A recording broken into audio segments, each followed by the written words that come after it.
By now, you've probably heard my magic wand story. It's a brand that's been part of my personal journey for more than 20 years. But no matter how many times I sing Magic Wand's praises, I'll never be able to fully capture the story of this incredible brand.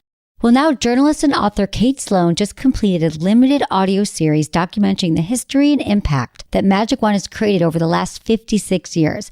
It's called Making Magic.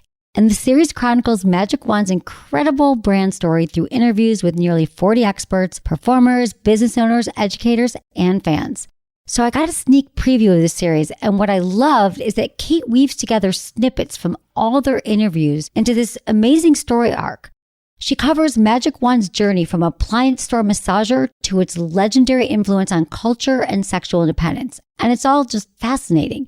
The first episodes of Making Magic are available now at makingmagicseries.com or on all popular podcast platforms. Just search for Making Magic or visit makingmagicseries.com today.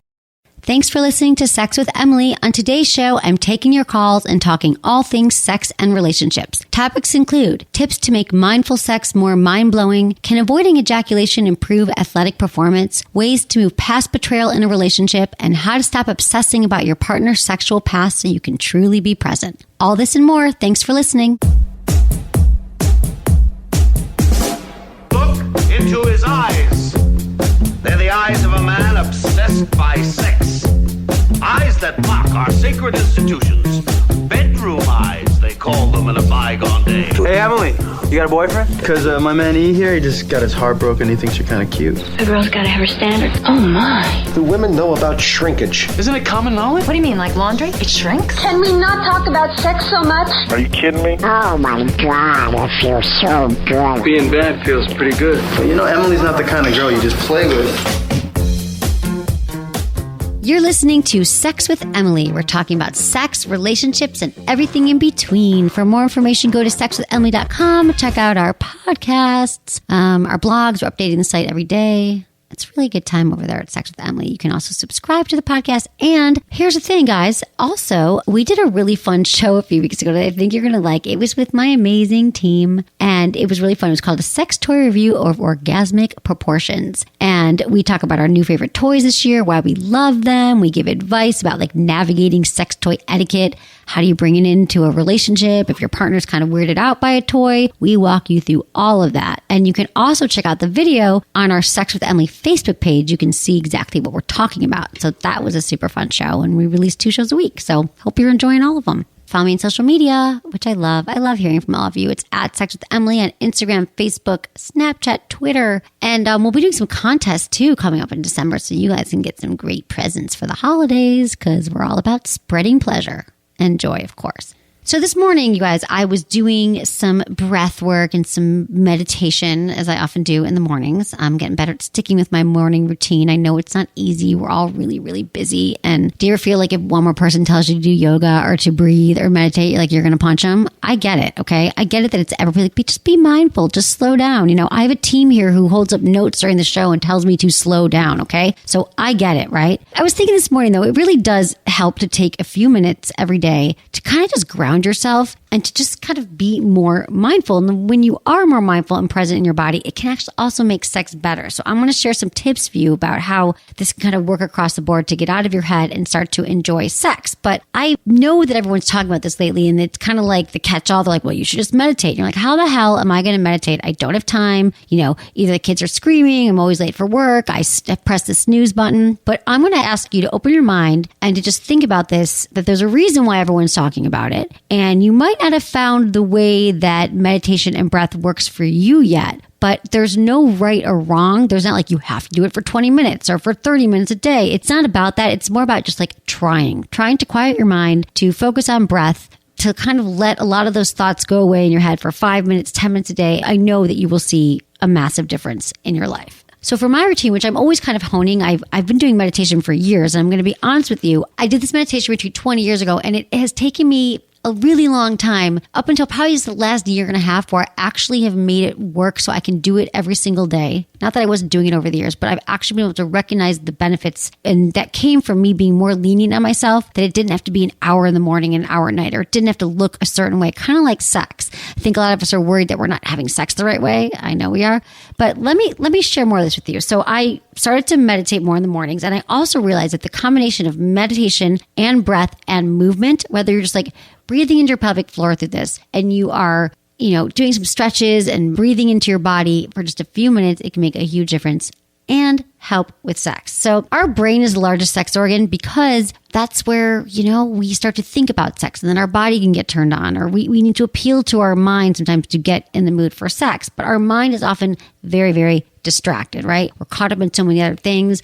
A lot of my friends are always asking me, Emily, can you just help me how to stop thinking about my to-do list during sex so I can really get into the moment? So I'm going to give you some tips here. And even if you just did one of these things, the meditation or the breath, I promise you that it's going to start helping you and also help you with your sex life. So maybe you've been feeling like a lot of pressure, to orgasm, or sex might not be as interesting to you anymore. It probably means that you just have to do some more work on yourself, especially because a lot of you are always saying like, I can't get out of my head during sex, or I'm overthinking this, or I'm worried that my partner's judging me, or I have low self-esteem or body image issues, or I come too quickly, or I can't come at all, or I can never have a G-spot orgasm again, or whatever it is, because we're in our heads. And so these exercises will help you get out of your head so you can get into your body and truly, truly enjoy sex, because most of what's keeping us from having the sex we want is ourselves. How great is that? Like, there's really nothing else to blame. It's the way our minds work. And so if we do some of these things, it's going to help us kind of control our minds, not the other way around where our mind is controlling us. Because really good sex requires a lot of mindfulness. That's another key term, like being mindful and being present. And so if you can learn a few of these tools on your own, you can start to incorporate them during sex. So for example, meditation. There's a lot of great ways to learn to meditate, easy ways. You don't have to go to Thailand and sit for 10 days in silence. There's a few good apps out there. There's one called Headspace that a lot of people use that they really like. I know people have been like, it's like been life-changing for them. You can just set your timer on your phone for 10 minutes earlier in bed. You can lie there in bed and breathe. I like Insight Timer, that app too. It's a free meditation app, and they have all these guided meditations. So just sit and just start, you guys. Start with 5 minutes, 3 minutes. And if you can't do it in the morning, you could do it on your break. Let me tell you what meditation does. It allows you to stop those thoughts. You learn to just kind of let them go. You watch them float past you like a balloon, and then you go back to your breath. And even if you do it 100 times in 5 minutes, which you probably will, it takes a really long time to stop those thoughts. You'll realize that there's this place of mindfulness, of being present. And you can, once you get into the habit of doing this, you can actually do that during sex. When you find that your mind's worrying about the to-do list, you can go back to your meditation. So that's why this is important.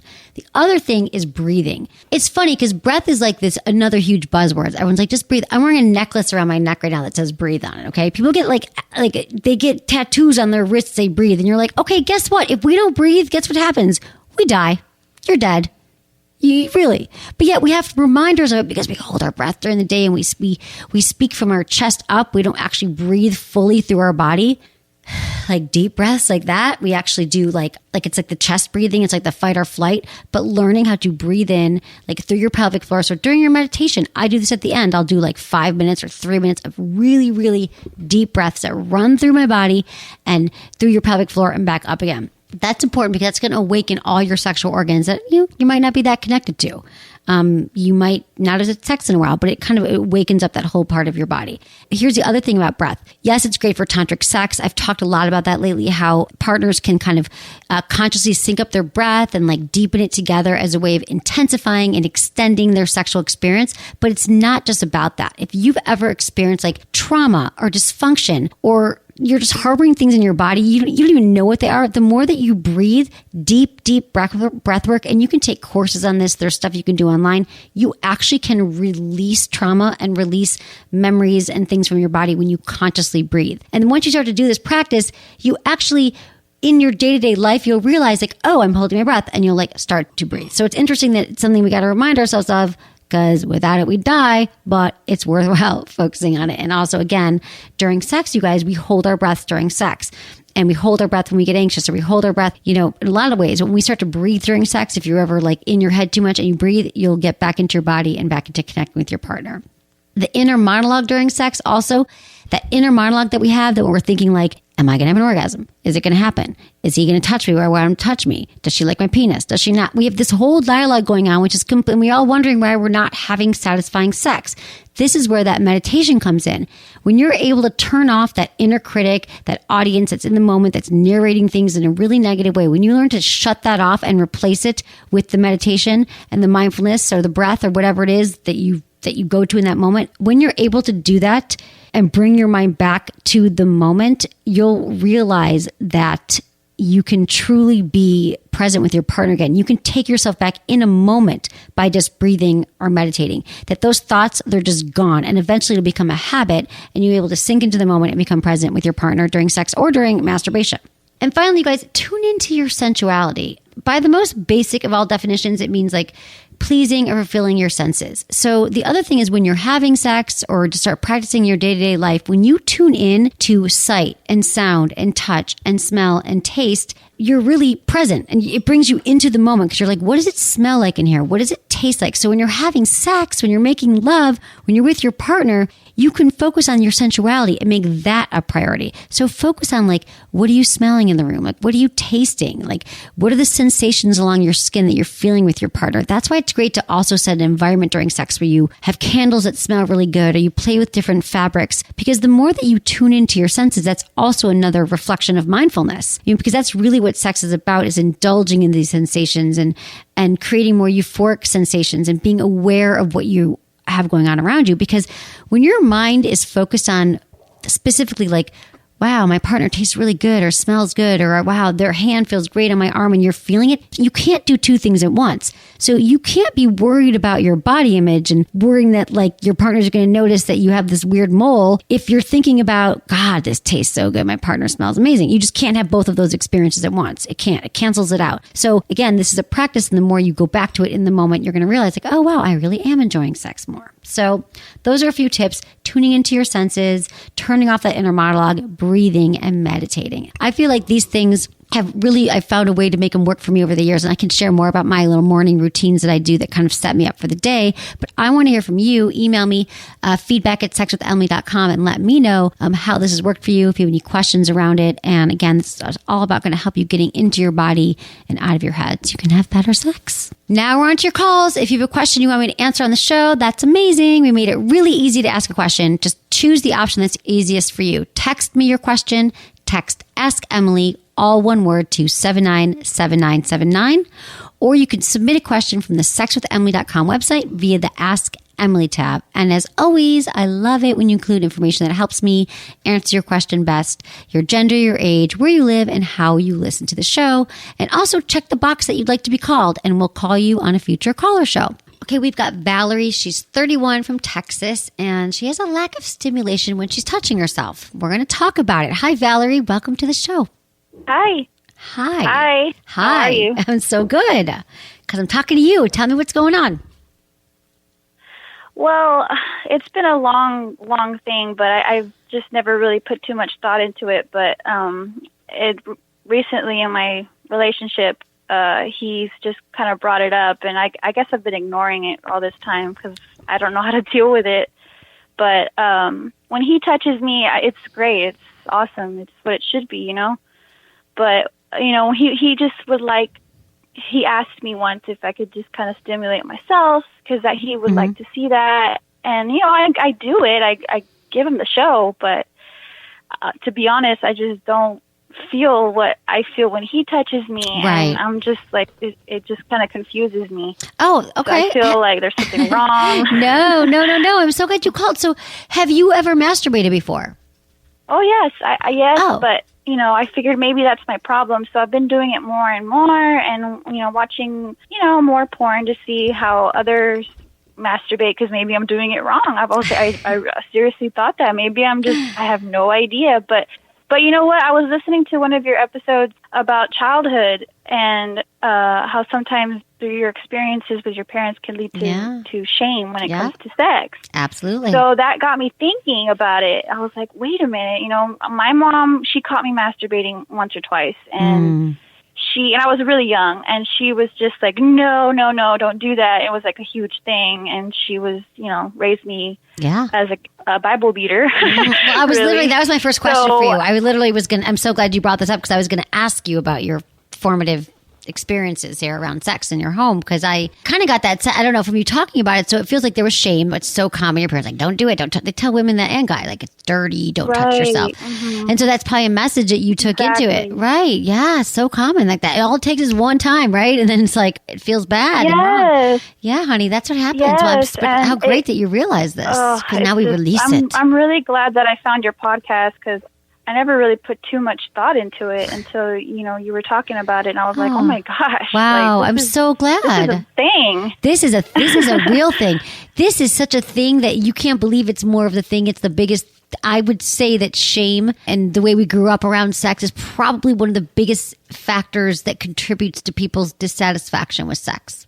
And inability to have the sex life they want is because of these early messages. I would say that's one of the main factors. So good for you that you realize that, because now we can retrain your brain. We can release it. We can have you have a healthy experience around masturbation, because it sounds to me like that's what's going on. I would say it's okay to watch porn, maybe to get turned on, but not to see the way. If you've already masturbated before and you know how to touch yourself, and you know what makes yourself feel good, right? I think that's it. I think that I don't know how to touch myself. That's crossed my mind, because, see, growing up, I've masturbated. I mean, it's a little embarrassing, but I mean, I've just done it, I guess, a little different. I just kind of grind on things. That's and not rub different. That's totally normal. My hand. That's what people do. So my hand. Yeah, that's great. No, but that's what women do. They touch their hands. They grind on the couch. They lean up against the water in the tub. Everything, right? Yeah. So I'm confused right now, though. To tell me what's happening right now with masturbation when you're alone, you're doing the things that you were doing as a kid and it doesn't feel good, or have you stopped masturbating since you were a kid because of the messaging? No, I've never stopped masturbating. It's just that I've always done it the way that it's worked for me, which is grinding it on the bed, on the sheets, whatever.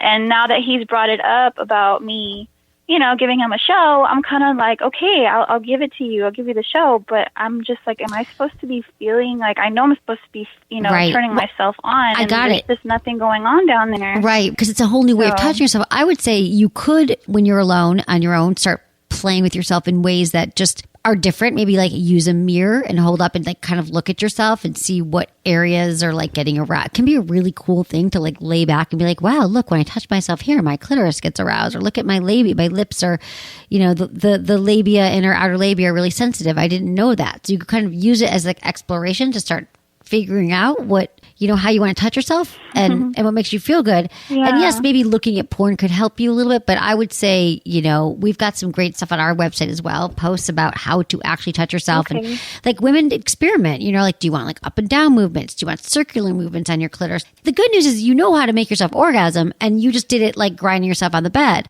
But here's the other thing. I think he would think it was hot to see how you touch yourself grinding on the bed. Why couldn't you show him what you already do? I know he wants a show, but believe me, when he's asking you that, it is so hot for him to see that you know how to turn yourself on. He's not going, I wish she was laying back on the bed and had flower petals around her and it was perfectly, no. He's like, wow, she really knows her body, knows how to get off, and that's really sexy. I think you having the confidence to show him what you're already doing is perfectly fine. And it's also great to continue to explore and learn new things. Always. Because if we just masturbate the same way our whole lives, I think that we will miss out on like learning other erogenous zones and other parts of our body that turns us on. Okay, so there was this study that this is just kind of some things that get you going. So when we hang up, you can go in your room and, start playing with yourself, masturbating. We're excited. The Journal of Sex and Marital Therapy, they asked 1,000 women age 18 to 94 about their sex lives and sexual touching preferences. No surprise, many reported penetration alone was not enough to achieve orgasm. The key was clitoral and other stimulation techniques. So here's what the women said they liked the best. Ready? Most women preferred light to medium touch, while only 1 in 10 women said they liked firm pressure. Like this is on their, clitoris stimulation. The preferred shape/style methods that were popular were side to side. We're talking about like side to side in your clitoris, like up and down, and circular motions in or in the vicinity of the vagina. And other styles like tapping and even being pushed together like a sandwich were on the list. So there's some, yeah, right? Go push them together, play with it. So those are some tips to get you going there. And I'd say just do you go to your bedroom. There's so much to do. So I know, right? Who knew? And I think that, yeah, I think that you and your partner will really enjoy it. You could even have him do this with you. Much. Yeah, you're welcome. Good luck to you, honey. You got this. It'll be fun.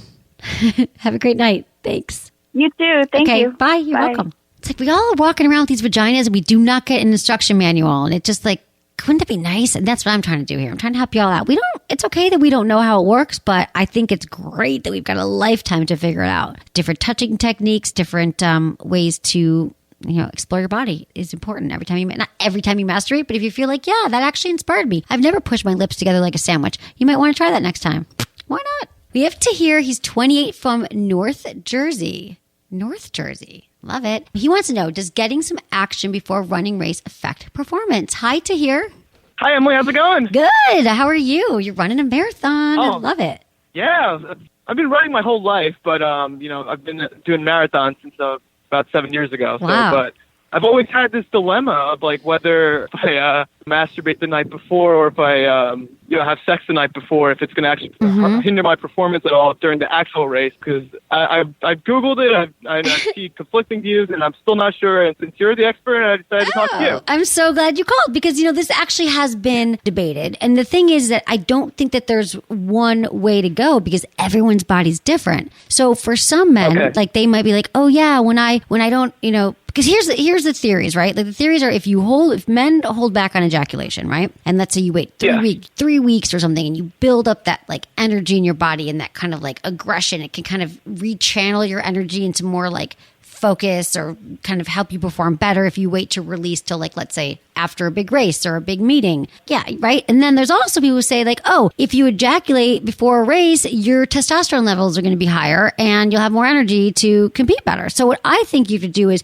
test it not on race day, but on like your long run days. I used to run marathons as well. Yeah. Test it on like your next like long run day and be like, okay, I'm going to have sex for this amount of time tonight or whatever, ejaculate and see how it feels. And then have it where you wait and you don't ejaculate at all. And then you do it the day after that long race. So I would play with it. Okay. Yeah. Yeah, because, it mostly came because I was actually feeling anxious about it. And you know how, like, masturbating helps relax you a little bit, too. So, all right, I'll give it a try and I'll let you know how it goes. Please do. I would love to hear how it goes. Yeah. Good luck to you with the race. Great. Thank you so much. Bye. Have a good night. Thank you so much. Huge fan right here. What'd you say? Oh, thank you. I love hearing from you. All right. Let me know how it goes with the race. Thanks to hear. Sure. Thank you very much. Appreciate it. Bye. It's interesting. We're going to be talking more about this, about ejaculation in the coming weeks with men, but there are a lot of studies out lately that do talk about male ejaculation, and the more that you, like men in their 30s and 40s, especially men in their 40s, like ejaculating once a month might be more ideal, and like learning how to actually have orgasms without actually ejaculating is another practice. I know it seems crazy, but for a lot of men, they found that it really does help their focus, their concentration, and stuff like that. But not, again, it's not for every man. It's really not. So I'm interested in this topic, and we will continue to talk about it on the show. This is the other thing about sex. There is not a one size fits all. So that's why you really have to just figure out what works best for you. It's an individual, process, how you like to touch yourself, what turns you on.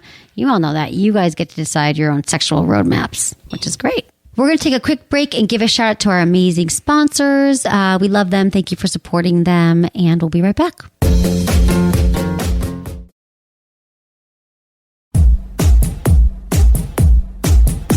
Okay, we've got Natalie. She's 31 from Colorado, and she wants to know, what can a couple do to get sexual intimacy back after a betrayal? Hi, Natalie.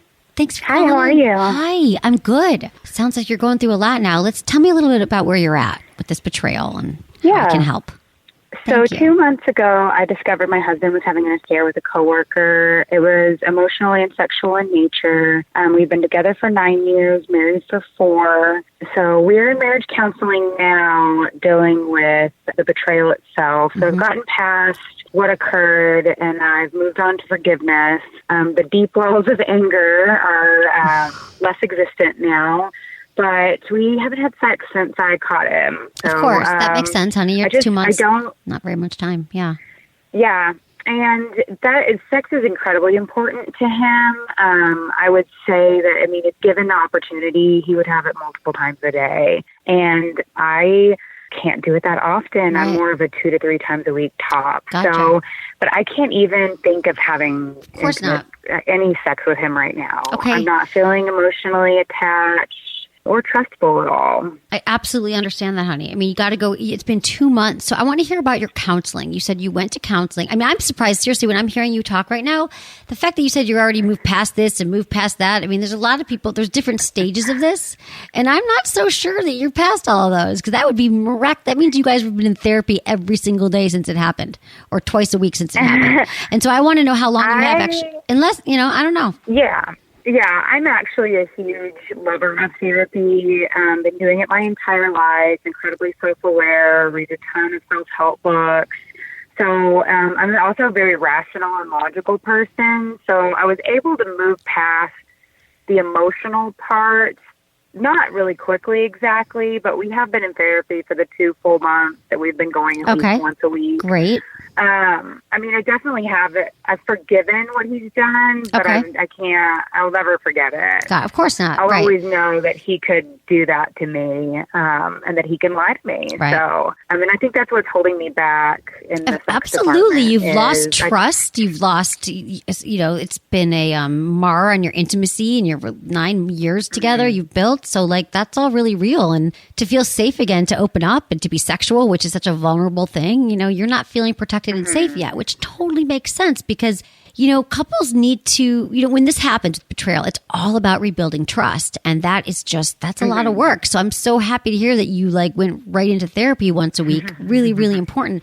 But as far as rekindling intimacy, I hope that you go easy on yourself and you're kind to yourself around this, because it is going to take time for you to feel like you even trust him again, to have him touch you and feel sexual. So it's not even about times a week and it's you guys got to rebuild the way you're having sex too. So first of all, it's okay to take sex off the table. I agree that intimacy is really important. So maybe you guys could slowly rebuild through holding hands, touching, massage, and not even have sex yet if you're not ready. Because you're already talking about 3 times a week he wants it. You can't jump right back into the sex either, just like you can't jump back into the relationship. Right. And I'm one of those, I require that emotional attachment in order to get satisfaction from sex. So right now I just don't feel emotionally attached at all. The logical part of me has kicked in and she's protecting me. Right. Well, you're super, I hear it. The emotional part of me has no pity for his situation. Right. Well, how does it feel though just to be intimate? What if you guys hold hands or you cuddle? I have been trying to give more physical gestures of affection, non-sexual ones. I did the 5 love languages. I figured out his was physical touch.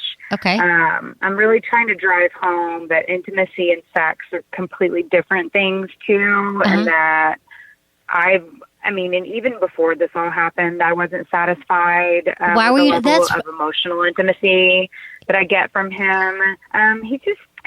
and right now in therapy, we're really working on him, putting his emotions into words, feeling his emotions, not just shoving them all deep down inside, toxic masculinity has taught men to do.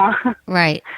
So, and I'm wondering if there are things that I can do to kind of help open myself up more for that in the future. I mean, obviously it's not going to happen anytime soon. Right. I don't know what in your experience. Yeah. Well, you're telling me that before this even happened, your sex life was what?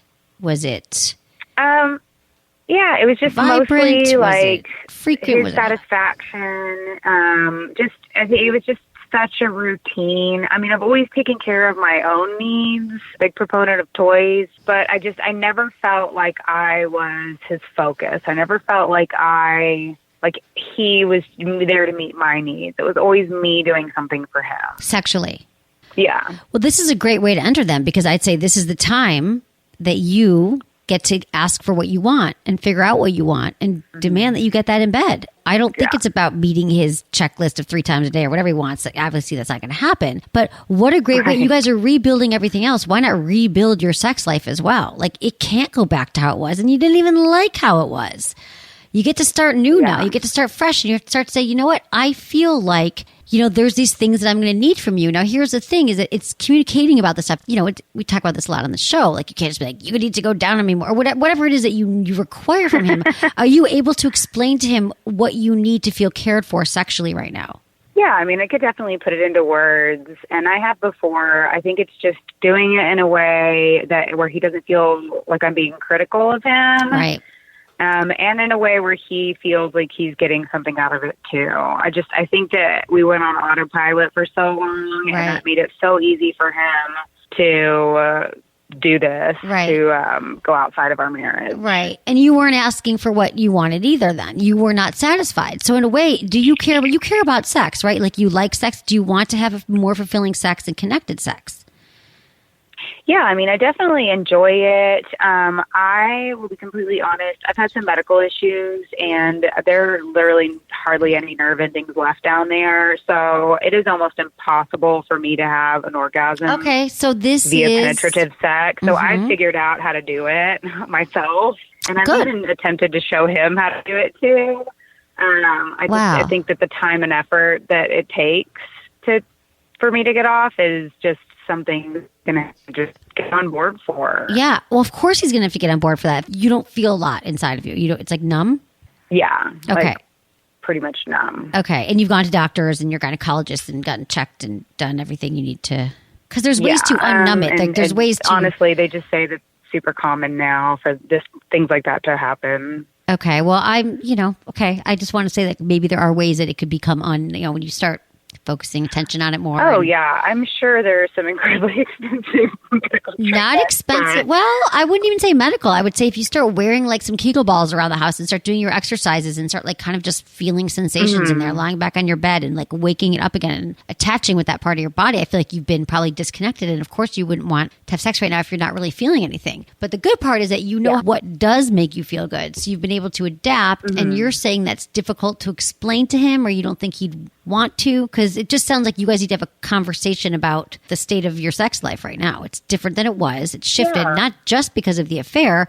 In a way, if we have to look at the silver lining here is you get to have the sex that you always wanted, because you weren't satisfied before. So it's really a matter of like just being really honest with them, doing your best not to use the blaming language or he never did this, but just tell them what you need to feel connected and sexually satisfied. And it's okay that you need something different now. And it's okay that you don't want to run right back into sex, and tell him that old routine doesn't work for you anymore and you'd like to rebuild a new one with him. And this is where you guys would talk about the things that you really like, what turned you on, what really works for you, what wasn't working for you.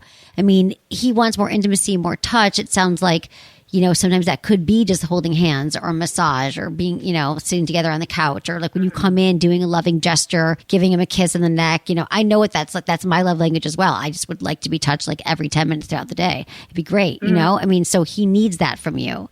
And I feel like I understand why you don't want to give it because there's still a lot of maybe anger or something, but there's probably a way to touch him intimately so he's getting satisfied while you guys are also working on your sex life and you don't have to jump right back into the sex right now. Makes sense. All right. Good plan of action. Okay. Yes. You got that? So go easy on yourself. You guys need to have some more talks about this. Break it down. Get your own new schedule. Redefine it. And keep going with the therapy and being honest. All right. Thank you so much. Cool. You're so welcome. Bye, Natalie. Thanks for calling. Bye. Bye. I love these caller shows because it's so great that we could really get to the layers here. Because first reading this, I'm thinking to myself, she's trying to get the trust back and she just want to have sex. Well, there's a lot more things going on with her body and all this stuff. And I feel like when you're with someone for a long 9 years, it's going to, 10 year, 20, it's going to change over time. And you have to constantly readdress your sex life like you do everything else in your relationship. You might not like doing the same things you did when you first met. Your sex life's going to change. So I think this is a chance for them to rebuild it, to be really friggin' honest. And she said that it was always about pleasing him and his desires. I think that's a really common dynamic that one partner feels like they're not getting their needs met. But the good news is there's always time to restructure, recreate, and dive back into a new sex life with a long-term partner. It can't get better. We've got Emily on the call. Another Emily. She's 24 from Laguna Beach, and she wants to let go of the fact that her partner slept with a lot of women before her. Hi, Emily. Hi, Emily. How are you? I'm good. I'm happy to talk to you today.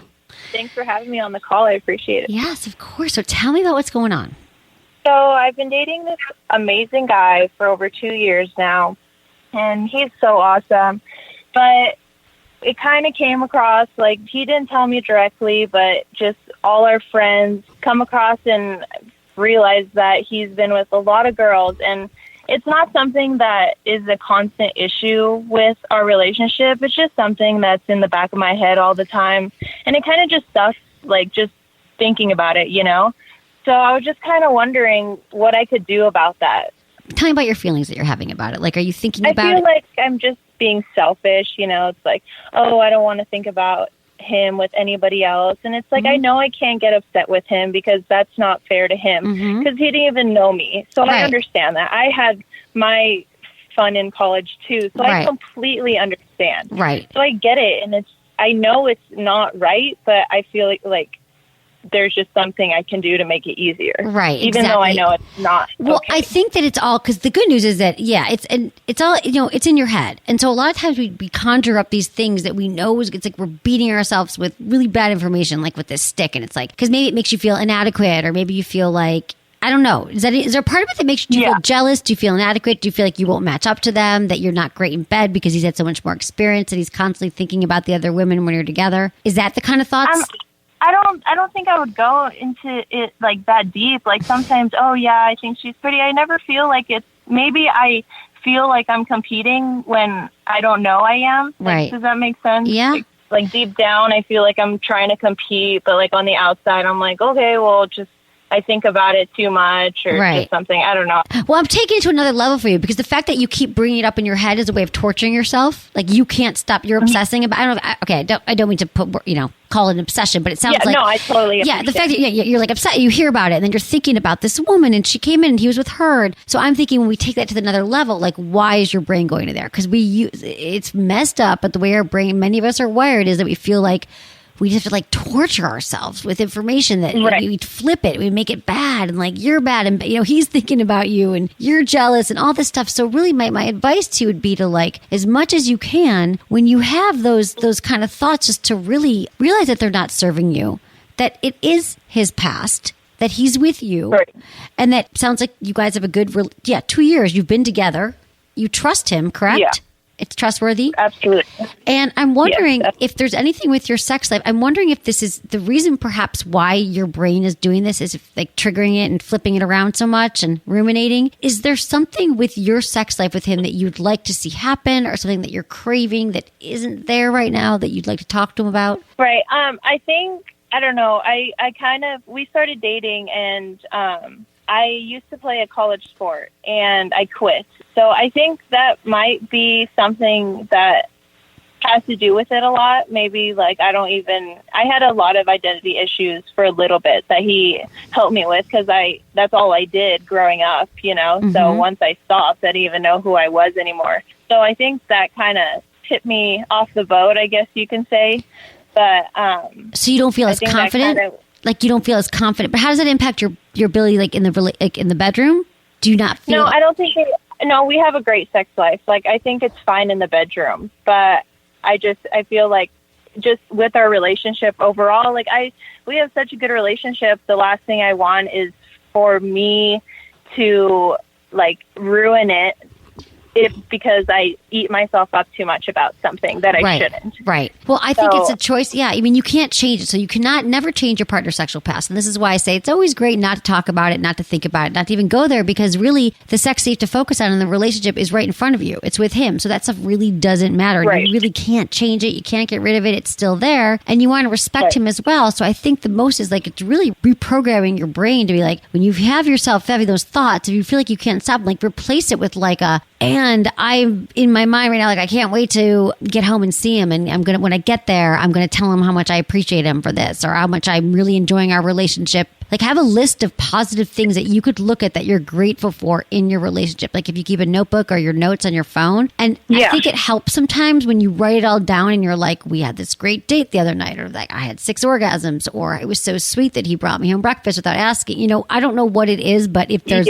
for you things that you could constantly look at that are the more positive aspects of the relationship, this stuff will fade away. And that's the reason why I asked if there's something that's bothering you. And if you are going through a hard time right now where you feel like you've lost the identity of being an athlete and you're not feeling that confident as you go into the world, and you're 24 years old, and this is a time where there's a lot of time figuring out what you really want and who you are and what kind of jobs you want to take. And so it can be hard to be intimate in a relationship and to feel great about ourselves when we don't know. So just know that you're in the right place. This is the age that it happens. I mean, process time. So I feel like then that's the stuff you should be working on then, like your self-esteem, but it's just separate it from what's really happening, you know? So I understand all of that. So yeah, I like that a lot, what you said, just writing stuff down and just being positive. Like, he is so good to me, and literally I have no reason to be so worried. Like, he really is awesome, and it's just myself, I know, you know, just being mean to myself, I guess. Yeah, exactly. We find so many things to beat ourselves up with, and so I'm saying, can you find things to praise and to feel good about? I'm glad that makes sense to you, because you deserve to have a happy relationship here, and not the suffering that's brought on by your mind. You know, we could stop that. Yeah. You have no reason, and sometimes our brain scans the environment for reasons to be upset about things. You know what I'm saying? Because you're going through this own discontent, so you're displacing it.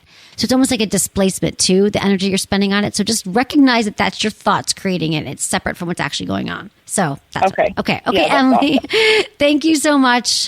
Thank you. You very got much, this, Emily. girl. Okay, talk to you soon. Bye. Stay in touch. Bye. Bye. You guys realize that so much of the suffering we do and the problems we create are actually in our heads. And we just don't know how to stop it. And I totally understand Emily's obsession.